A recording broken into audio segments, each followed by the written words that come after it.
So if we're going to talk about the money, then we also have to talk about managing the money. Earlier in the episode, we talked about how you can get paid online, and all the suggestions are below, or you can rewind, of course. And we also talked about how to get paid in person, point of sale. I'm a public speaker, also I'm an independent publisher, publish my own books now. And so I'm used to being on the road. And so I'm being interested in the book and in doing that transaction right at the moment. There are tools and tricks to do that. We talked about it quite a bit. Now it comes to actually managing the payments, managing the payments. When it comes to managing the payments, number one, whatever payment platform you pick, you need to make sure it has a thorough enough profit and loss slash transaction sheet so that you can see the history of what you're doing. I run a couple of different businesses. I have a lot of W-2s because I do a lot of independent work. And so when it comes to tax time,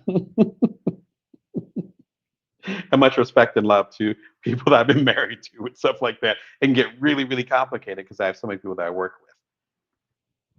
Tracing that independent work, including the books and so forth, is crucial, crucial, crucial when it comes to tax time, when it comes to any collaborators I work with. I have a couple co-authored books. So when one of those books is sold, then I send the royalties to the people I co-authored with. Like it gets really complicated. I don't even have any employees. I'm a solo operation and it's complicated for me. I don't even I don't even have an employee. So if you're getting to the point where you're starting to have employees and all, like serious contractors and stuff, then you need to make sure your stuff is organized. So whatever platform you use, and again, I've highlighted a few earlier today. Whatever platforms you use, make sure that the the accounting is up to par. So you can see the details. I know how many royalties I made from my books, know how many are sold, and so forth. It makes it a lot easier to track those kind of things. Second of all, make sure that whatever platform you pick as far as your e-commerce, it's compatible with whatever website or storefront you work with.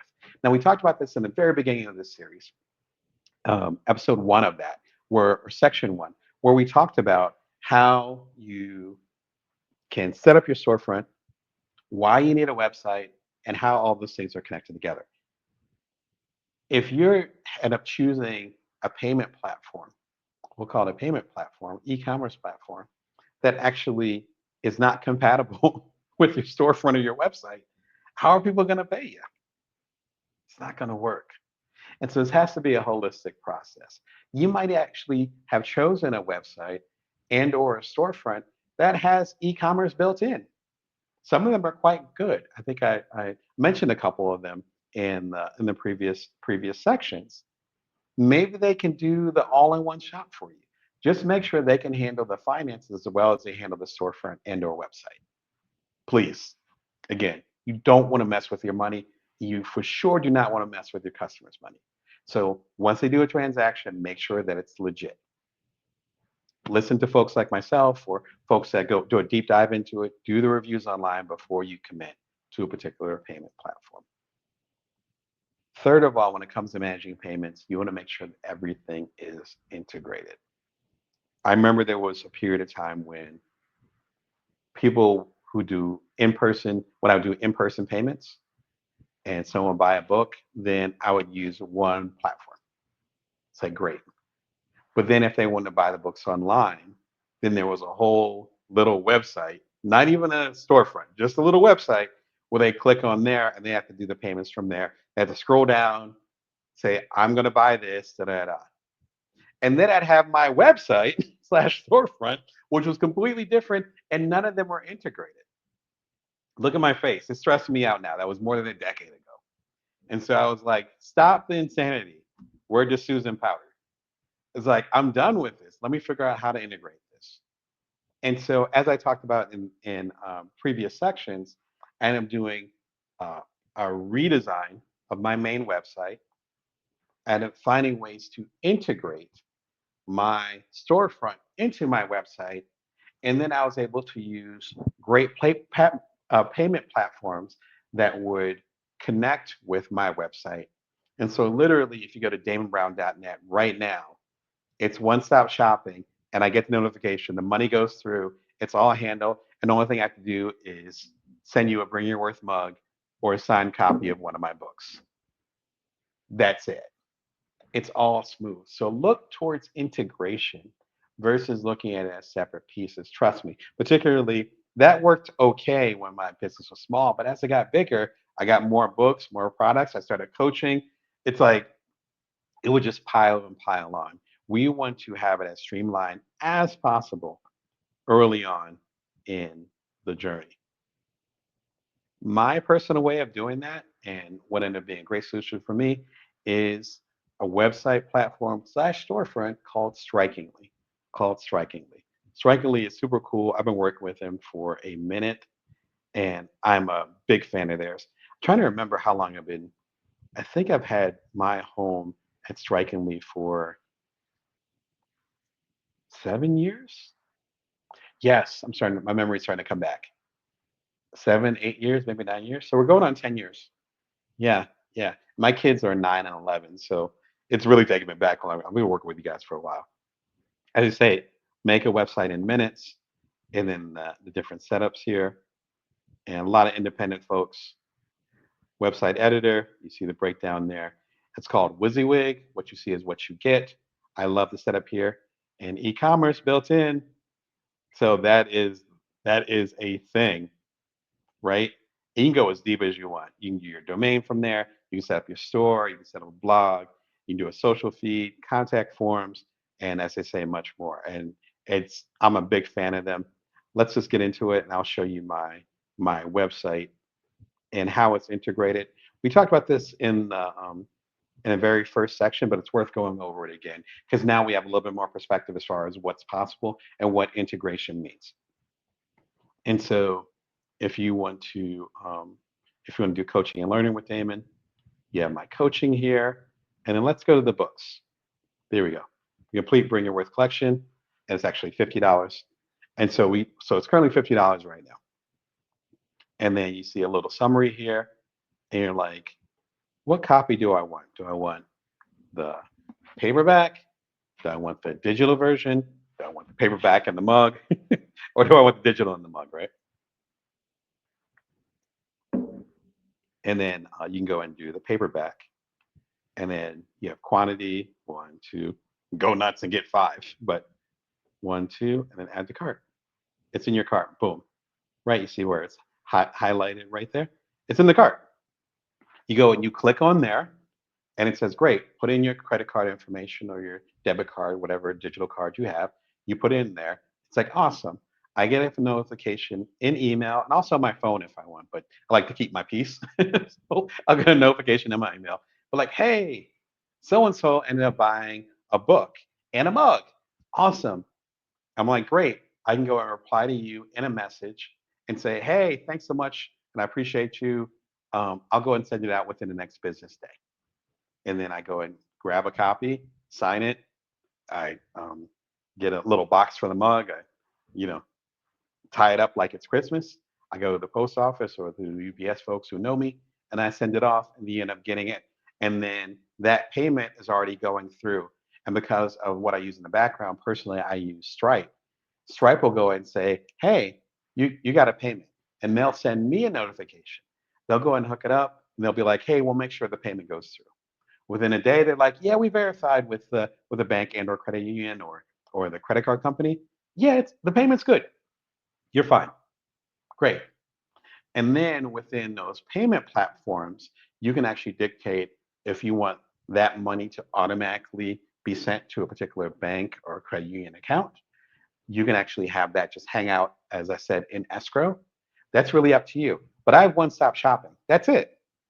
I can hang out with y'all and somebody can buy a book right now and I don't have to suddenly stop and say, oh, I have to stop the show. I don't respond to this. It's already automated. What I want for you as you build your businesses is to have it as automated as possible.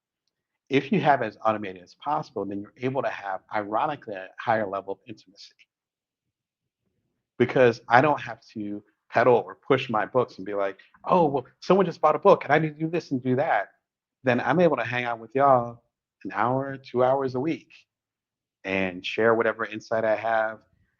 answer any questions you might have, hear your insights. So some of y'all have certain insights that I don't even have. And I'm able to connect with y'all in a way that I couldn't if I was frantic running my business. That's what you want when you start a business. You're already going to have crunch times. You're already going to have periods of time where you're not going to be sleeping much. There's going to be times where money might be tight as far as cash flow, and you might be have a commitment over here, and then you're over here, and the gap in between feels really long. Again, I've been in the trenches. You got my sympathy and empathy. That's all part of the game. That doesn't necessarily mean that you're doing something wrong. It just means that's the season that you're in. So any way that you can set up your e-commerce, whether it's online or POS, point of sale, where someone's actually handing you money or a credit card or debit card, any way that you can streamline that will add up to so much less stress in the future. Again, the systems that I've set up, that's why I can share these stories. When I was living in San Francisco and I was just starting my publishing company and I didn't know what I was doing, that period of time of not knowing what I was doing allowed me to know what I'm doing now. So get all the wrinkles out now. You might not even have started your business yet. Even better, get the systems in place. Start doing, have your friends or work with someone that does small transactions on Stripe or on Square or what have you, so you can see how the system works. Pay them $1 back, but have them charge $1. See how the system works. Get it in place. Because by the time you're doing 27 books or you're doing startups and you're traveling or whatever that dream is, whatever that vision is, get those pieces in place now so that your system can be together. Otherwise, if you blow up in the way that you really want to blow up, you're not going to be ready. Your systems might not have the capacity for it. It's already stressful and intense enough when you do have those highs. And I've, knock on wood, I've had quite a few highs, quite a few moments where my career was on fire. And you're going to have those moments too if you haven't had them already. If you haven't had them yet, then be prepared for them. Have the system in place. That's part of inviting the luck into your life, career wise. If you've had those moments where you've had those career highs, then you already know what I'm talking about. Make sure your system is in place when things are calm and smooth.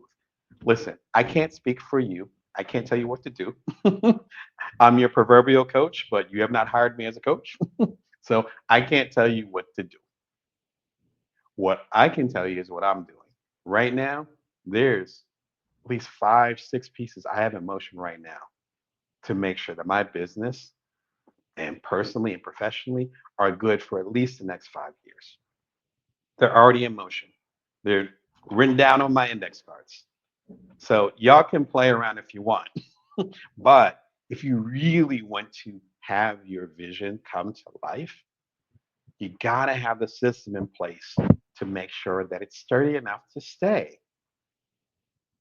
As many things that I'm proud of that I've done, there's still some places where I see some cracks in the seams. I'm like, Damon, you got to tighten it up. This is my call to you to tighten it up. Hopefully, with this part of the discussion, we're able to tighten up the financial part of it.